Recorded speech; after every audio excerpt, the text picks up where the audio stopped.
ವಿಷ್ಣುದಾದ ಸ್ಮಾರಕದ ವಿಚಾರವಾಗಿ ಮಾತನಾಡೋದಕ್ಕೆ ನಮ್ಮ ಜೊತೆ ಇದೀಗ ಇದ್ದಾರೆ. ವಿಷ್ಣುವರ್ಧನ್ ಅವರ ಚಿತೆಗೆ ಅಗ್ನಿಸ್ಪರ್ಶ ಮಾಡಿದಂತಹ ಶ್ರೀಧರ್ ಅವರು, ಅವ್ರನ್ನ ಮಾತನಾಡ್ಸೋಣ. ಸರ್ ನಮಸ್ತೆ. ನಮಸ್ತೆ ಸರ್, ಈಗ ವಿಷ್ಣುವರ್ಧನ್ ಅವರ ಸ್ಮಾರಕ 25 ವರ್ಷಗಳಿಂದ ಗೊಂದಲದ ಗೂಡಾಗಿದೆ. ಯಾಕೆ ಯಾರಿಗೂ ಆಗದೆ ಇರುವಂಥ ಅನ್ಯಾಯ ವಿಷ್ಣುವರ್ಧನ್ ಅವ್ರಿಗೆ ಆಗ್ತಿದೆ ಅನ್ನೋದು ನಿಜಕ್ಕೂ ಒಂದು ದೊಡ್ಡ ಪ್ರಶ್ನೆಯಾಗೆ ಉಳಿದ್ಬಿಟ್ಟಿದೆ. ಸರ್, ಏನು ಹೇಳ್ತೀರಿ? ಯಾಕೆಂದರೆ ಇಲ್ಲಿ ಸರ್ಕಾರವೇ ಅನ್ಯಾಯ ಮಾಡಲಿಕ್ಕೆ ಹೊರಟ್ಬಿಟ್ಟಿದೆ. ಇವತ್ತು ಸರ್ಕಾರ ಇರ್ಬೋದು, ಆಮೇಲೆ ಅಭಿಮಾನ ಸ್ಟುಡಿಯೋ ಮಾಲೀಕರಿರ್ಬೋದು, ಎಲ್ಲರೂ ಸೇರಿಕೊಂಡು ಅನ್ಯಾಯ ಮಾಡ್ತಾ ಇದ್ದಾರೆ. ಅಲ್ಲಿ ಅನ್ಯಾಯ ಮಾಡಬೇಕು ಅಂತಲೇ ಮಾಡ್ತಾ ಇದ್ದಾರೋ ಏನೋ ಗೊತ್ತಾಗ್ತಾ ಇಲ್ಲ ನನಗೆ. ಈ ಅನ್ಯಾಯ ಆಗಬಾರ್ದು ಅಂತ ನಾವು ಹೋರಾಡ್ತಾ ಇದ್ದೀವಿ. ಈ ಒಂದು ಅನ್ಯಾಯ ಆಗಬಾರ್ದು, ಆ ಒಂದು ಜಾಗದಲ್ಲಿ ಒಂದು ಸ್ಮಾರಕ ಆಗಬೇಕು, ಒಂದು ಚಿಕ್ಕದಾದ ಒಂದು ಗುಡಿಯನ್ನು ಕಟ್ಟಬೇಕು ಅಂತ ನಾವು ಹೋರಾಟ ಮಾಡ್ತಾ ಇದ್ದೀವಿ ಇವತ್ತಿನ ದಿವಸ. ಸರ್, ಈಗ ಕಾನೂನು ಹೋರಾಟಕ್ಕೆ ಮುಂದಾಗಿರುವಂಥದ್ದು ನೀವು ಮತ್ತು ರಾಜುಗೌಡ ಸೇರಿದಂತೆ ಎಲ್ಲರೂ ಕೂಡ, ಕೆ ಮಂಜು ಅವ್ರ ಜೊತೆ ನೀವು ಕೂಡ ಕೈ ಜೋಡಿಸಿದ್ದೀರಾ. ಸೊ ಯಾವ ಥರ ಪ್ರಯತ್ನ ಮುಂದುವರಿಯುತ್ತೆ ಅಂತ? 2014ರಿಂದ ರಾಜುಗೌಡರು ನಿರಂತರವಾದ ಒಂದು ಹೋರಾಟವನ್ನು ಮಾಡ್ಕೊಂಬರ್ತಾ ಇದ್ದಾರೆ. ಅವ್ರ ಹೋರಾಟ ಯಾರಿಗೂ ಅರ್ಥ ಆಗ್ತಾ ಇಲ್ಲ.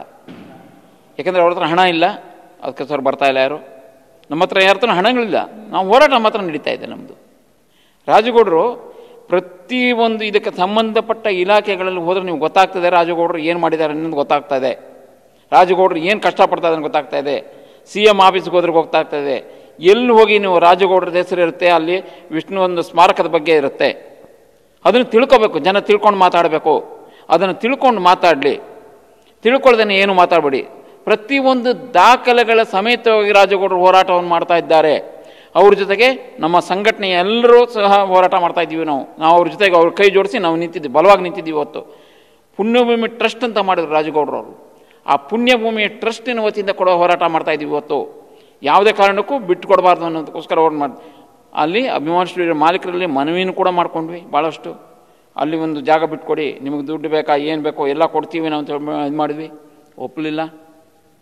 ಯಾಕೆ ಈ ಥರ ಮಾಡ್ತಾರೆ ಈಗ ಒಂದು 4 ತಿಂಗಳು ನಾವು ಬೊಬ್ಬಯ್ಯ ಮೇಡಮ್ ಎಲ್ಲ ಹೋಗಿದ್ವಿ, ರಮೇಶ್ ಸರ್ ನಾವು ಎಲ್ಲ ಹೋಗ್ಬಿಟ್ಟು CM ಹತ್ರನೇ ಮಾತಾಡ್ತೀವಿ, ಹೋಗಿ ತಂಗಡಗಿಯವ್ರ ಹತ್ರ ಮಾತಾಡ್ತೀವಿ, ಸಂಬಂಧಪಟ್ಟ ಇಲಾಖೆಗಳನ್ನು ಮಾತಾಡ್ತೀವಿ. CM ಅವ್ರು ಹೇಳ್ತಾರೆ ನಮ್ಮದೇ ಜಮೀನು ರೀ, ಅವನ ರಾಜ್ಯ ಕೇಳೋಕ್ಕೆ ಅಂತಾರೆ. ಹಾಗಾದ್ರೆ ಮಾಡ್ಕೊಡಿ ಅಂದ್ವಿ. ಯಾಕೆ ಮಾಡ್ಕೊಡ್ಲಿಲ್ಲ ಸ್ವಾಮಿ? ಯಾಕಷ್ಟು ಅನ್ಯಾಯ ಮಾಡ್ತಾ ಇದ್ದೀರಾ? ಇವತ್ತು ನೋಡಿ ಹೊಡೆದಾಕಿದ್ದಾರೆ, ಕಣ್ಣಲ್ಲಿ ನೀರು ಬರ್ತಾ ಇದೆ. ಇವತ್ತು 6.5 ಕೋಟಿ ಕನ್ನಡಿಗರ ಕಣ್ಣಲ್ಲಿ ನೀರು ಹಾಕ್ತಾ ಇದ್ದಾರೆ. ನಿಮಗೆ ನಿಯತ್ತಿಲ್ವಾ? ಸರ್ಕಾರ ಏನು ಮಾಡ್ತಾ ಇದ್ದೀರಾ? ಅಧಿವೇಶನ ನಡೀತಾ ಇದೆ, ಮಾತಾಡೋಕೆ ಒಬ್ಬರು ಮಾತಾಡ್ತಾ ಇಲ್ಲ ಇವತ್ತಿನ ದಿವಸ. ಯಾಕೆ ಹಿಂಗೆ ಮಾಡ್ತೀರಾ? ಅವ್ರಿಗೆ ಯಾಕೆ ಅನ್ಯಾಯ ಮಾಡ್ತೀರಾ?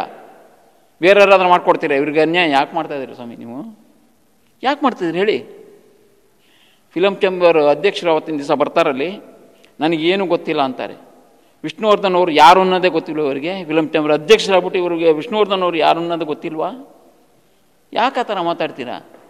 ನಾವು ಎಷ್ಟು ಮನವಿಗಳನ್ನು ಕೊಟ್ಟಿದ್ವಿ, ಹೋಗಿ ನಾವು ಸರ್ಕಾರದ ಹತ್ರ ಮಾತಾಡೋದಲ್ಲ, ಹೋಗಿ ಕೂತ್ಕೋಬೇಕಾಗಿತ್ತು. ಮಾಡಿ ಈ ಥರ ಅಂತ ಹೇಳೋಕ್ಕಾಗೋದಿಲ್ವಾ ಫಿಲಮ್ ಚೇಂಬರ್ಗೆ? ಹೇಳಲಿಲ್ಲ.